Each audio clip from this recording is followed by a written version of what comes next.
अगर आप भी चाहते हैं कि सिंगर बाजन बिहारी ऑफिशियल के वीडियो सबसे पहले आप तक पहुंचे तो लाल बटन दबा करके चैनल को सब्सक्राइब करें और साथ में बेल आइकन को दबाना ना भूलें। प्रोप्राइटर भरत दीवाना। आप सुन रहे हैं सिंगर बाजन बिहारी ऑफिशियल के गाने। बोला बोला छठी मैया की जय।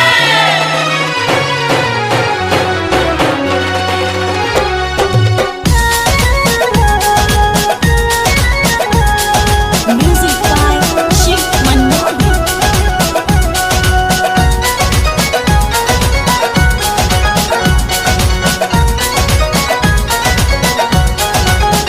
सुपवा मंगा दसैया सुपवा के हम सजाएब, सुपवा मंगा दसैया सुपवा के हम सजाएब।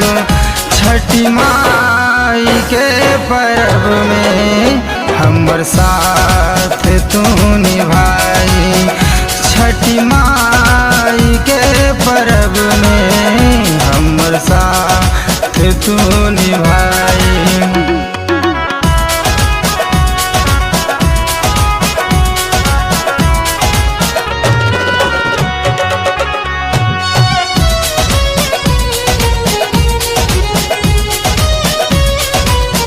आप सुन रहे हैं सिंगर बाजन बिहारी ऑफिशियल के गाने।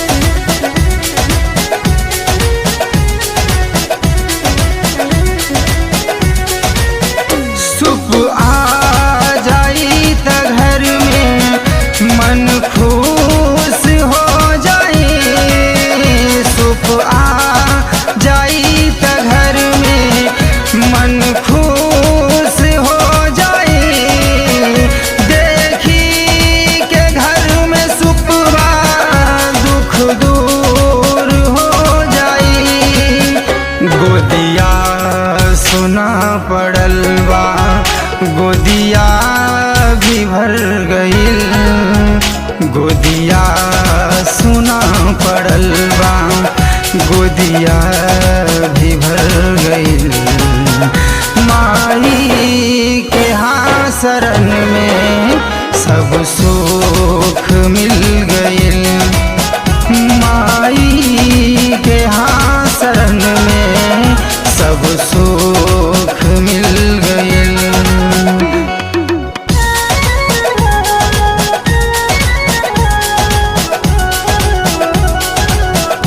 आप देख रहे हैं सिंगर बाजन बिहारी ऑफिशियल की वीडियो। प्रोप्राइटर भरत दीवाना के म्यूजिक। बाका भागलपुर पटना देवघर घुमा दही। बाका भागलपुर पटना देवघर घुमा दही। देवघर में बाई गंगा पूजा करा दही। दुख बा पड़ल जब भारी दुख दूर हो गईल। दुख बा पड़ल जब भारी दुख दूर हो गईल। माई के हाँ शरण में सब सुख मिल गईल। माई के हाँ शरण में सब सुख मिल गईल। आप देख रहे हैं सिंगर बाजन बिहारी ऑफिशियल की वीडियो। प्रोप्राइटर भरत दीवाना के म्यूजिक।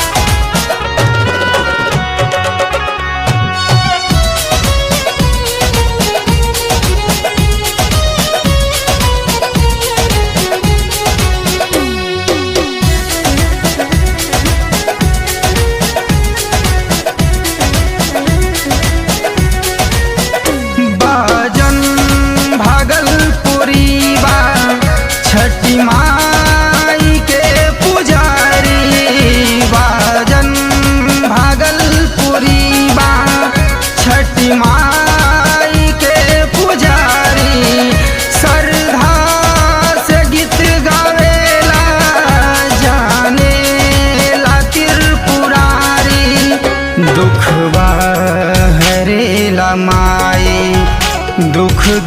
दूर हो गई, दुखवा हरेला माई, दुख दूर हो गई। माई के हाँ शरण में सब सुख मिल गईल, माई के हाँ शरण में सब सुख मिल गईल। सुपवा मंगा दसैया, सुपवा के हम सजाइब, छठी माई के परब में हमर साथ तू निभाई, छठी माई के परब में हमर साथ तू निभाई।